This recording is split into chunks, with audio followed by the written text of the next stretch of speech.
하나님이 우리에게 선물로 주신 11월 첫 주가 시작되었습니다. 하나님이 주신 11월에 하나님의 말씀으로 충만해져 하나님의 은혜로 믿음을 갖고 감사의 역사가 여러분 삶 속에 넘쳐나기를 주님의 이름으로 간절히 축원합니다. 사실 저는 10월 한 달간 마지막 주일인 종교개혁주일에 맞춰서 종교개혁의 5가지 원리를 말씀드리려고 했습니다. 그런데 10월 27일 새생명 축제가 있어 전도에 관한 말씀을 드렸습니다. 그러므로 오늘부터 5주에 걸쳐 종교개혁의 5가지 원리인 오직 성경, 오직 은혜, 오직 믿음, 오직 예수, 오직 하나님께만 영광이라는 주제로 말씀을 전하려고 합니다. 개혁의 5가지 원리는 신앙생활 하는 데 있어서 들어야 할 필수 주제이며 신앙의 기본을 잡아주는 능력의 말씀입니다. 그러므로 기도와 관심으로 종교개혁의 5가지 원리를 하나하나 주의 깊게 듣고 여러분 가슴에 새기는 은혜의 역사가 있기를 간절히 소망합니다. 종교개혁의 5가지 원리 중 가장 먼저 나오는 것이 오직 성경입니다. 왜 오직 성경이 종교개혁의 5가지 원리 중 필두로 등장하고 있는 것일까요? 종교개혁의 5가지 원리란 책에서 오직 성경으로는 5가지 오직 교리 가운데 가장 근본적이고 가장 중요한 교리에 해당된다라고 했습니다. 오직 성경이 오직 은혜를 말하고 오직 은혜가 믿음을 선물로 받게 된다 하는 내용을 알려주고 오직 믿음이 구원에 이르게 하고 오직 은혜와 믿음으로 말미암아 구원을 주시는 분이 예수 그리스도다 하는 사실을 전해줄 뿐만 아니라 예수 그리스도를 주신 오직 하나님께만 영광을 돌려야 한다는 내용입니다. 종교개혁의 5가지 원리가 나온 것은 1517년 종교개혁이 있기 전에 교회가 성경이 아닌 교황의 권위를 앞세워 횡포를 부렸고 은혜와 믿음이 아닌 행위를 강조하여 교회가 이득을 챙겼습니다. 그리고 그리스도가 아닌 마리아 사상을 전했고 하나님이 아닌 교황과 권력자들이 하나님의 영광을 독차지하는 일을 범하였기 때문입니다. 그러므로 종교개혁의 5가지 원리를 모르면 오늘날의 우리와 교회는 다시 종교개혁 이전으로 돌아가고 말 것입니다. 오늘은 종교개혁의 5가지 원리 중에 첫 번째로 오직 성경에 대해 살펴보겠습니다. 동물과 어류는 자기 서식처나 둥지로 되돌아오는 귀소 본능이 있습니다. 그 중에 대표로 연어는 강과 바다를 오가며 사는 어류인데 넓은 바다에서 3년에서 4년 살다가 알을 낳을 때가 되면 물살을 헤치고 자신이 태어난 강으로 되돌아가서 알을 낳고 죽는다는 것입니다. 동물과 어류에게 귀소 본능이 있다는 것은 참으로 신비한 일이 아닐 수 없습니다. 어떻게 때를 알고 자기가 태어난 강으로 돌아가 알을 낳고 죽을 수 있습니까? 그것도 한두 마리가 아닌 전체가 동일하게 움직인다는 것이고 한 번도 귀소 본능이 중단되거나 거스른 적이 없다는 것입니다. 매우 놀랍지 않습니까? 연어가 바다에 살다가 태어난 곳으로 되돌아가 알을 낳는 것은 창조 세계에서 나온 본능입니다. 그렇다면 우리가 사는 세상은 어떻게 시작되었을까요? 이것을 알면 우리의 고향이 어디인지, 우리가 되돌아가야 할 곳이 어디인지를 알 수 있습니다. 우리가 사는 세상은 하나님의 말씀으로 시작되었습니다. 오늘 본문인 요한복음 1장 1절은 태초에 말씀이 계시니라 이 말씀이 하나님과 함께 계셨으니 이 말씀은 곧 하나님이시라 라고 말씀합니다. 아무것도 없는 세상에 하나님께서 빛이 있으라 말씀하시자 하나님의 말씀대로 빛이 났습니다. 창세기 1장 3절에 하나님이 이르시되 빛이 있으라 하시니 빛이 창조되었다고 기록하고 있습니다. 이렇게 세상은 하나님의 말씀으로 시작되었고 하나님의 말씀으로 완성되었습니다. 성경의 시작이 창세기 1장 1절인데 창세기 1장 1절이 히브리어로 베레시트 바라 엘로힘 엣 하샤마임 베엣 아레츠라는 단어로 기록되어 있습니다. 7개의 단어로 기록되어 있다는 것이 우리의 눈에 들어옵니다. 왜 하나님은 성경의 시작을 7 단어로 말씀하고 계시는 것일까요? 히브리어에서 7은 완전수입니다. 하나님께서 성경의 시작을 7 단어로 말씀하신 것은 하나님의 말씀은 완전하다 하는 의미를 전달하시기 위한 목적 때문입니다. 성경은 불완전하게 시작되지 않고 완전한 하나님의 말씀으로 시작되었는 줄로 믿습니다. 그러므로 창세기 1장 1절부터 부인하는 순간 성경의 모든 내용은 어그러지게 되어 있습니다. 그렇다면 말씀으로 창조된 세상은 과연 무엇에 따라 운행되는 것일까요? 히브리서 1장 3절 말씀 보시면 그의 능력의 말씀으로 만물을 붙드셨다라고 기록되어 있습니다. 하나님의 말씀대로 세상이 창조되었다는 것은 하나님의 말씀이 능력으로 나타났다는 사실을 입증하는 내용입니다. 세상은 말씀으로 시작되었고 말씀으로 채워졌습니다. 말씀에 따라 완성된 세상은 말씀의 능력에 따라 운행되고 있습니다. 하나님은 말씀대로 세상이 창조되게 하시고 말씀대로 세상이 말씀에 의해 채워지자 하나님 보시기에 좋았다라고 말씀하셨습니다. 우리가 사는 세상은 능력인 말씀과 결코 분리될 수 없습니다. 1517년 마틴 루터는 유럽 대륙으로 퍼지게 될 종교개혁에 불을 지폈습니다. 그 불꽃은 영국 해협을 넘어갔습니다. 스코틀랜드와 영국도 개혁운동에 동참하였습니다. 그래서 많은 사람들이 성경의 근원으로 돌아왔습니다. 사람들은 루터에게 이렇게 물었습니다. 어떻게 종교개혁을 일으켰습니까? 어떻게 유럽을 이렇게 뒤집어 버렸습니까? 라고 이야기했습니다. 그러자 루터는 이렇게 말했습니다. 저는 그저 하나님의 말씀을 가르치고 전하고 기록했을 뿐입니다. 그 외에는 아무 일도 하지 않았습니다. 어떠한 황제나 귀족도 감히 어찌하여 못하던 교황직이었지만 제가 잠들었을 때 그 말씀이 교황직을 허물어 버렸습니다. 저는 한 것이 전혀 없습니다. 전부 말씀이 한 것입니다 라고 했습니다.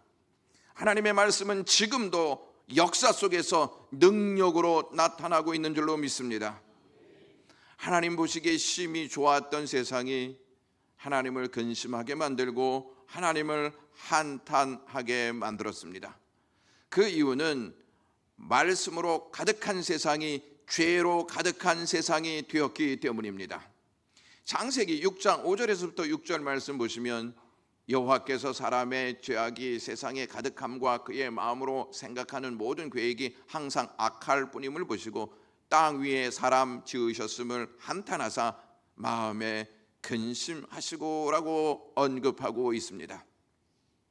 왜 하나님의 말씀으로 창조된 세상이 악이 가득한 세상이 되었을까요?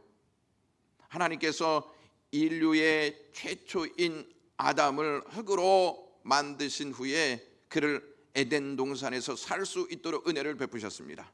그리고 아담에게 창세기 2장 17절에 이렇게 말씀하십니다. 선악을 알게 하는 나무의 열매는 먹지 말라. 내가 먹는 날에는 반드시 죽으리라 라고 하셨습니다. 하나님은 아담에게 그에 따른 부연 설명을 길게 하지 아니하시고 간단 명료하게 말씀하셨습니다. 하나님은 세상을 창조하실 때에도 부연 설명을 하신 후에 세상을 창조하시지 아니하시고 간단 명료하게 말씀하셨습니다. 하나님은 왜 아담에게 길게 부연 설명을 하지 아니하시고 간단 명료하게 말씀하셨을까요? 사람은 간단 명료하게 말할 때 머리와 가슴에 새길 수 있기 때문입니다. 하나님의 아들이신 예수 그리스도께서 이 땅에 오셔서 공적 사역을 시작하실 때에도 선포하신 말씀 역시 간단 명료했습니다. 회개하라, 천국이 가까웠느니라 라고 하셨습니다. 아담은 선악과를 따먹지 말라 말씀하신 말씀을 듣고 난 다음에 하와와 함께 에덴 동산에서 살게 됩니다. 그들은 하나님이 주신 동산에 살면서 행복하게 살다가 어느 날 선악과 앞에 이르게 됩니다. 그곳에는 기다렸다는 듯이 뱀이 나타나 하나님이 사랑하는 하와를 유혹하기 시작하였습니다. 여호와 하나님이 분명 선악과를 따먹지 말아라, 열매를 따먹는 날에는 반드시 죽는다라고 말씀하셨는데 뱀이 하와를 유혹할 때 빼고 더하는 말을 건네기 시작합니다. 먼저 뱀은 1절에서 여호와 하나님이라고 기록된 말씀에서 여호와라는 호칭을 빼고 하나님으로만 부르고 있다는 사실에 주목할 필요가 있습니다. 하나님은 천지를 창조하신 분이십니다. 하나님의 특별한 능력과 권세를 강조할 때 하나님이라는 호칭을 사용합니다.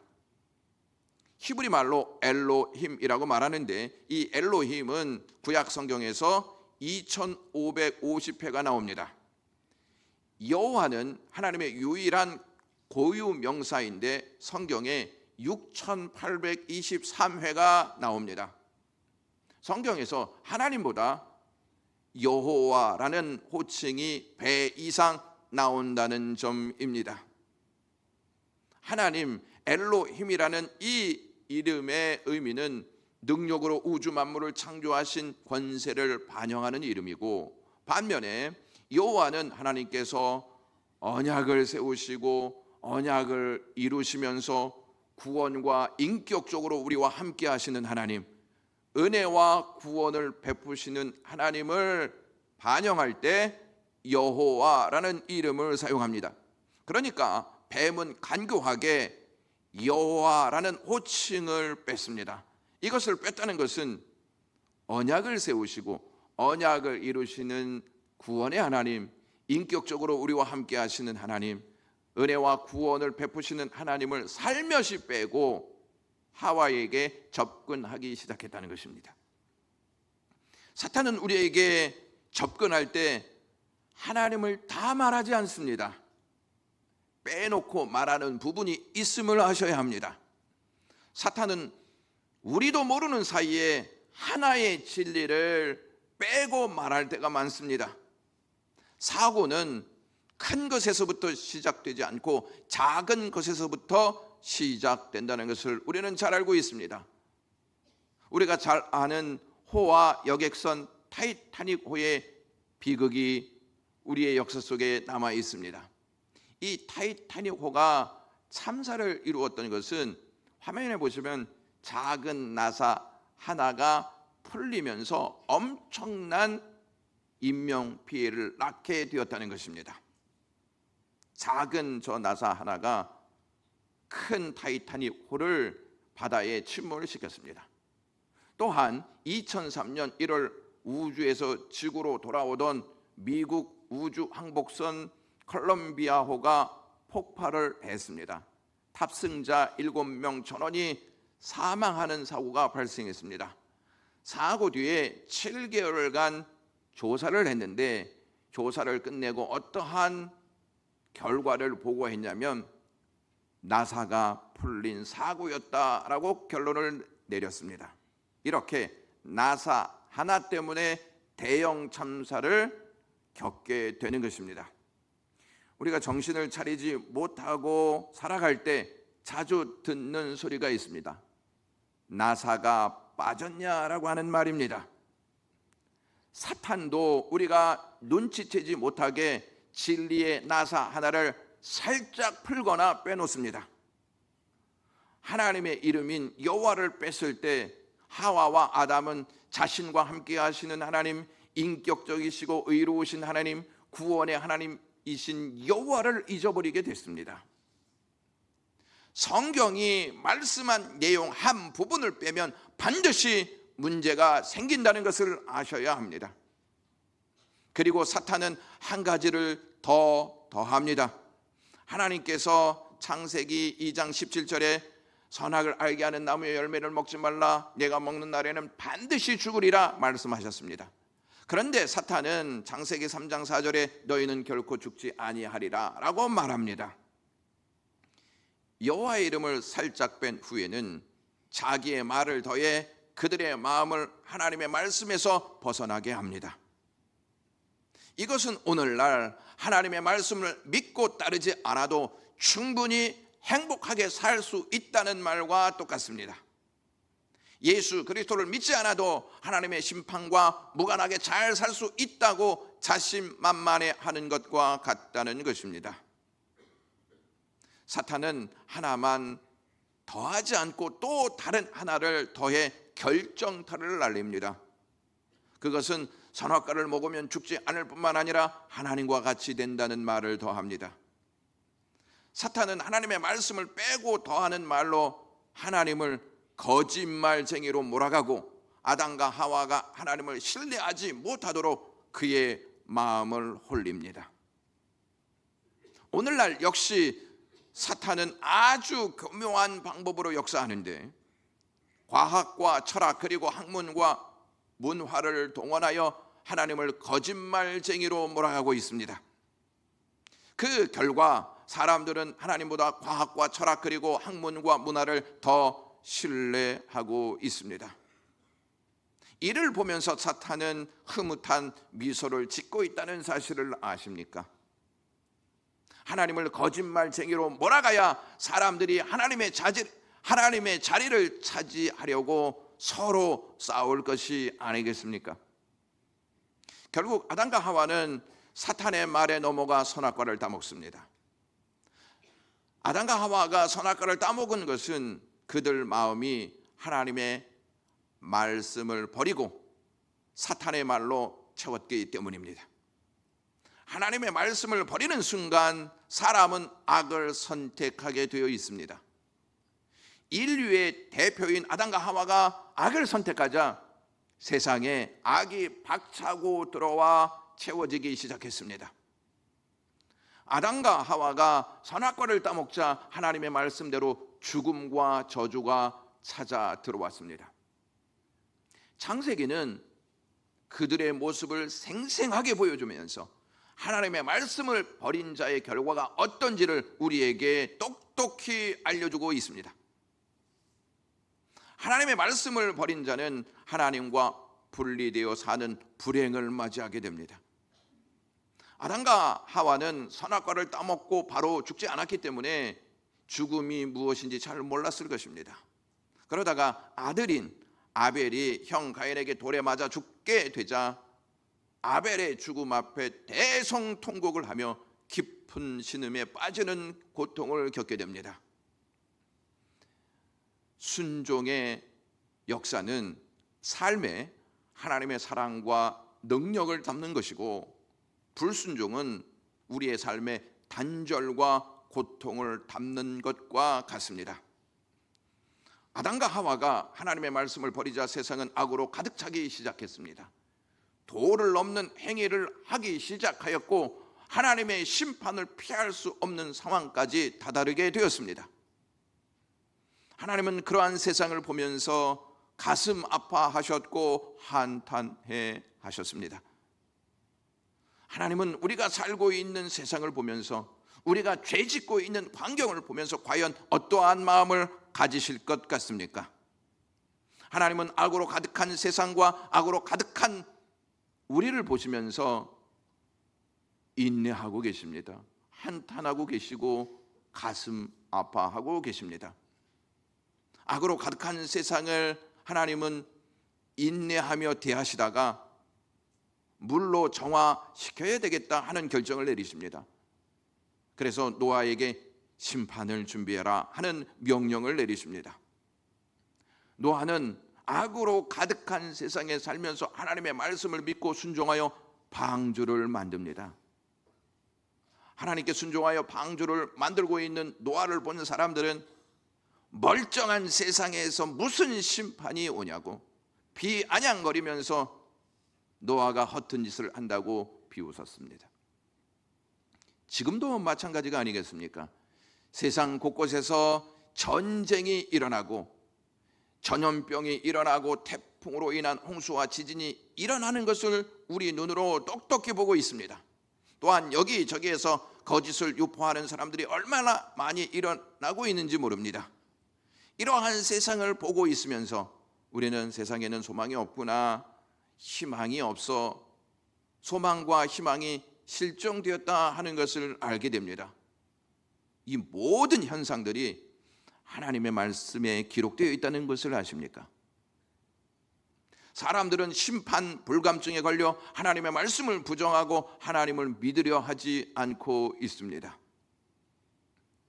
아담과 하와가 죄를 짓고 에덴 동산에서 쫓겨나오면서 한 가지 하나님의 말씀을 가슴에 담고 나옵니다. 그 말씀이 무엇이냐면 여자의 후손으로 구원자가 올 것이다 하는 하나님의 약속입니다. 그들은 하나님의 약속을 가슴에 안고 나오면서 그것을 믿고 그것을 소망 삼아 살았습니다. 그리고 하나님이 아벨 대신 주신 셋에게 하나님의 약속을 가르쳤습니다. 셋 역시 그의 자손들에게 하나님의 약속이 있다, 여자의 후손으로 메시아가 올 것이다 하는 내용을 전달하면서 세상의 소망은 오직 구원자에게 있다 하는 것을 알려줍니다. 그것이 노아에게까지 이르게 됩니다. 그래서 노아는 선조들에게 들은 하나님의 약속을 붙잡고 살다가 방주를 만들어라 하신 하나님의 말씀을 듣고 순종하게 됩니다. 노아의 이름의 뜻이 안식입니다. 안식은 하나님의 말씀에 순종할 때 임하는 은혜입니다. 노아는 홍수 심판 중에도 하나님의 말씀에 따라 방주를 만들어 심판을 면하게 되었고 그로 인하여 안식을 얻게 되었습니다. 하나님의 말씀을 믿고 따르는 자들은 세상에서 어려움과 비웃음을 당할 수 있습니다. 그렇지만 때가 되면 하나님이 주시는 안식의 은총을 맞이할 줄로 믿습니다. 하나님은 아담에게 선악과를 따먹지 말라 말씀하셨습니다. 아담은 그 하나님의 말씀을 버리고 거짓을 선택하게 됩니다. 거짓을 선택하게 되자 하나님은 아예 말씀을 책에 기록하여 사람들에게 보고 읽고 듣게 하시는 방법을 허락하셨습니다. 그러므로 하나님의 말씀을 받은 사람들은 더 이상 하나님의 말씀을 잊어버렸습니다. 하나님의 말씀이 생각이 안 납니다 라고 변명을 늘어놓을 수가 없습니다. 그럼에도 불구하고 사람들은 갖가지 변명을 대면서 하나님의 말씀을 읽지도 않고 하나님의 말씀을 거부합니다. 왜냐하면 하나님의 말씀을 따라 살면 세상에서 얻을 수 있는 재미와 즐거움을 누릴 수 없다고 믿기 때문입니다. 이스라엘 백성들은 하나님의 말씀을 듣고도 자신들의 욕구를 채우기 위해 악을 선택하여 살았습니다. 그들의 모습을 보면 참으로 답답하고 미련해 보이지 않습니까? 그러나 우리의 모습이 그들과 다르다고 생각하십니까? 우리는 그 정도까지는 아닙니다 이렇게 말할 수 있습니까? 하나님께서 우리를 향해 로마서 3장 10절에 이렇게 말씀하십니다. 의인은 없다, 하나도 없다라고 말씀하십니다. 의인이 없다는 말은 다 똑같다는 뜻입니다. 그런 이스라엘 백성들을 하나님은 버리시지 않습니다. 선지자들을 또 보내셔서 하나님의 심정과 하나님의 말씀을 전하게 하십니다. 이에 이스라엘 백성들은 하나님이 보내신 선지자들을 돌로 쳐 죽이고 톱으로 켜 죽이고 쫓아냅니다. 악랄하고 파렴치한 모습으로 하나님을 대합니다. 하나님은 그들에게 수모를 당하는 아픔을 겪으십니다. 그럼에도 불구하고 하나님이 아담에게 약속하신 말씀을 끝내 이루십니다. 구원자를 보내시겠다는 약속대로 하나님은 하나님의 아들이신 예수 그리스도를 이 땅에 보내십니다. 성경은 예수님을 말씀이 육신이 되어 오신 분이라고 묘사합니다. 하나님이 혼돈하고 공허하며 흑암이 가득한 세상에서 빛이 있으라 말씀하시자 빛이 있었습니다. 마찬가지로 아담과 하와에게 구원자를 보내시겠다 말씀하셨습니다. 하나님의 말씀대로 구원자가 육신을 입고 이 땅에 오셨습니다. 그분이 바로 하나님의 아들이신 예수 그리스도이십니다. 죄로 가득한 세상에 하나님의 말씀을 순종하기 위해 예수님께서 육신을 입고 이 땅에 오셨습니다. 사람들이요 다 하나님의 말씀을 버리고 죄와 함께 살고 불순종하여 죄의 길로 가고 있을 때 예수님은 하나님의 말씀에 따라 이 땅에 오셔서 순종하여 십자가의 길로 가셨습니다. 예수님은 십자가에 달려 돌아가심으로 죄인들을 향한 하나님의 사랑을 분명하게 보여주셨습니다. 하나님은 죄로 채워진 우리에게 예수 그리스도로 사랑을 채울 수 있게 하셨습니다. 십자가에서 돌아가신 예수님은 다시 부활하십니다. 여러분, 죽으면 사랑할 수 있습니까? 죽으면 말할 수 있습니까? 만약 예수님께서 부활하시지 못했다면 예수님의 말씀에는 사랑도 없고 생명도 없습니다. 그런데 예수님이 부활하시지 않았습니까? 예수님의 말씀에는 생명이 있고 사랑이 있습니다. 하나님은 이 모든 사실을 성경의 기록으로 남기셨습니다. 성경의 기록으로 남기셨다는 말은 하나님께서 말씀으로 우리에게 사랑과 생명을 주고 계시며 그 사랑과 생명을 채워 살도록 은혜를 베풀고 계시겠다 하는 말씀입니다. 사탄은 이 사실을 너무나 잘 알고 있기에 사람들이 성경에 관심을 갖지 못하도록 계속 유혹한다는 것입니다. 중세 시대 때에는 신부만 성경을 읽었습니다. 교회를 다니는 성도들은 성경을 읽지 못했습니다. 지금은 어떻습니까? 바쁘다는 이유를 대면서 성경을 읽지 않습니다. 성경이 어렵다고 생각해 성경 배우는 일을 하지 아니하려고 합니다. 여러분, 교회와 우리가 언제 용감하게 죄를 짓는지 아십니까? 성경에 무지할 때입니다. 우리는 교회를 다니는 사람들이 교회를 다니지 않는 사람보다 더 심각한 죄를 짓는 경우를 보게 됩니다. 저 사람이 진짜 교회를 다니는 사람인가 싶을 정도로 상식 이하의 죄를 짓는 것을 보게 되는 것이죠. 왜 교회를 다니는데 죄를 짓고 사는 것일까요? 그것은 성경에 무지하거나 성경을 오해하고 있기 때문입니다. 성경에 무지하거나 성경을 오해하면 종교 개혁의 5가지 원리인 오직 성경, 오직 은혜, 오직 믿음, 오직 예수, 오직 하나님께만 영광을 돌린다는 이 사실을 따르지 않고 내 중심, 내 생각으로 삽니다. 따르더라도 오직을 제거한 성경, 오직을 제거한 은혜, 오직을 제거한 믿음, 오직을 제거한 예수, 오직을 제거한 하나님께 영광을 일반화시킵니다. 그리스도인들이 성경에 관심을 갖지 않는 것에 대해서 심각하게 생각하지 않는 경향이 있습니다. 사탄은 하나님의 말씀으로 채워진 그리스도인들을 매우 싫어합니다. 왜냐하면 하나님의 말씀으로 채워지면 생명력이 있기 때문입니다. 생명력이 있다는 말은 힘이 있다는 말이죠. 그러므로 말씀으로 채워진 그리스도인들은 늘 힘이 있어서 사탄과 대항하여 싸우려 한다는 것이죠. 이것을 알고 있는 사탄이 말씀으로 채워진 그리스도인들을 싫어하는 것입니다.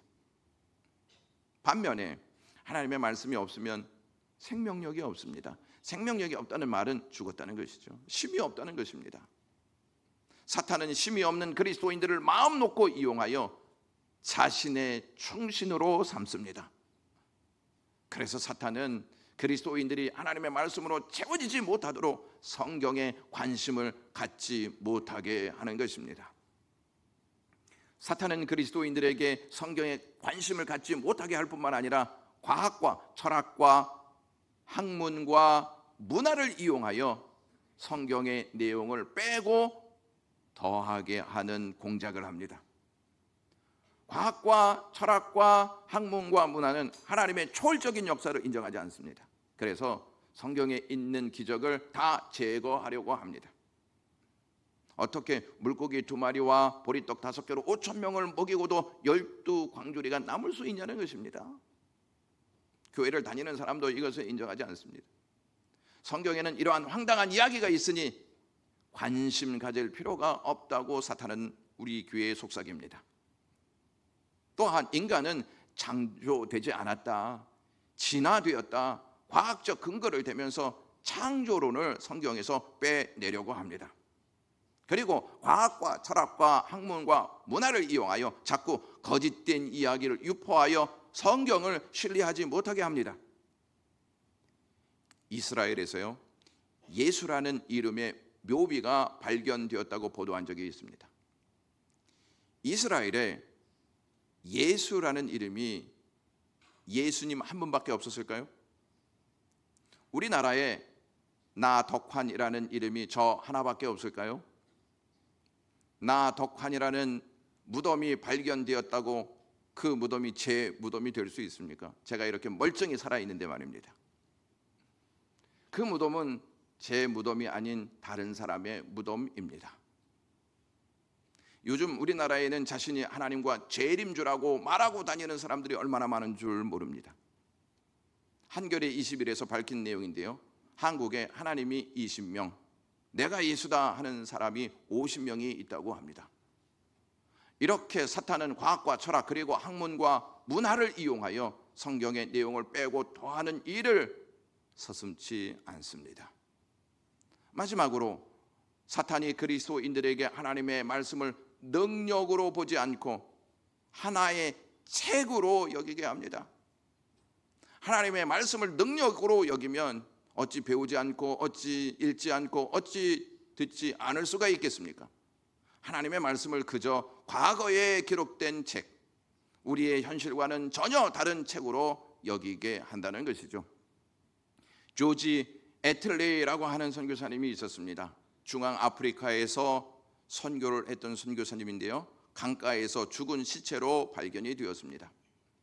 그 분에게 가보니 아프리카 원주민들이 그를 창으로 찔러 비참하게 죽인 것입니다. 그런데 놀랍게도 그분이 가지고 있었던 소지품 중에는 라이플 총이 있었습니다. 그 총을 발사만 하면 10발까지 자동적으로 쏠 수 있는 총이었습니다. 왜 그 총을 가지고 있었냐면 사나운 맹수가 나타날 경우 자기를 지키려고 가지고 있었던 총이었습니다. 자신이 위태할 때 얼마든지 그 총을 사용할 수 있었는데 그는 창에 찔려 죽으면서도 그들에게 총을 쏘지 않고 예수님의 사랑을 전하다가 순교했습니다.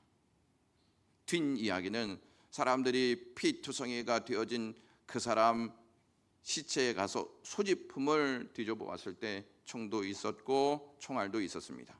그리고 성경책도 있었습니다. 그래서 그 원주민들이 성경책을 가지고 돌아가서 그것을 읽게 되었다고 합니다. 읽게 된 사람들이 마음의 변화가 일어났고 마음의 변화가 일어나 그 마을이 변화되었다고 합니다. 왜 성경을 읽으면 변화가 찾아오는 것일까요? 그것은 죄인을 향한 하나님의 깊은 사랑을 알 수 있기 때문입니다. 거짓된 세상에, 악이 가득한 세상에 저와 여러분과 교회가 어떻게 살아야 하겠습니까? 개혁해야 합니다. 연어가 태어난 장소로 돌아가 알을 낳는 것처럼 우리 자신과 교회는 하나님의 말씀으로 돌아가야 할 줄로 믿습니다. 그것이 바로 개혁입니다. 우리의 환경과 구조가 변한다고 개혁이 아닙니다. 우리의 환경과 구조가 변한다 할지라도 말씀으로 돌아가 채워지지 않으면 그것은 개혁이 아닙니다. 성경은요 그냥 구경하라고 주신 책이 아닙니다. 하나님의 사랑을 보고 느끼라고 주신 거룩한 하나님의 말씀입니다. 성경을 열어 읽는 것은 하나님을 향해 믿음을 열고 하나님의 사랑에 응답하는 것입니다. 우리는 성경을 읽어 하나님의 사랑을 보고 느낄 수 있고 하나님의 말씀에 따라 순종할 때 우리의 삶에 하나님의 능력이 채워집니다. 바가지에 물을 담으면 물 바가지가 되고 바가지에 보화를 담으면 보화를 담은 가치 있는 바가지가 됩니다. 여러분들은 여러분 삶에 무엇을 담고 살아가고 있습니까? 말씀이 없으면 우리는 창조 전의 상태인 혼돈과 공허와 흑암에 가득 찬 상태로 돌아갈 것이고 말씀으로 채워지면 빛과 생명이 우리의 삶을 차지할 것입니다. 하나님은 하나님의 말씀으로 채워진 인생을 보시고 심히 좋다 말씀하실 것입니다. 성경은 그 누구를 위한 책이 아닌 나를 위한 하나님의 마음입니다. 기도하겠습니다. 하나님 고맙습니다. 우리에게 말씀 주셔서 감사합니다. 말씀으로 채워져 빛된 삶, 생명으로 가득한 삶을 살게 하시옵소서. 예수님의 이름으로 기도하옵나이다. 아멘.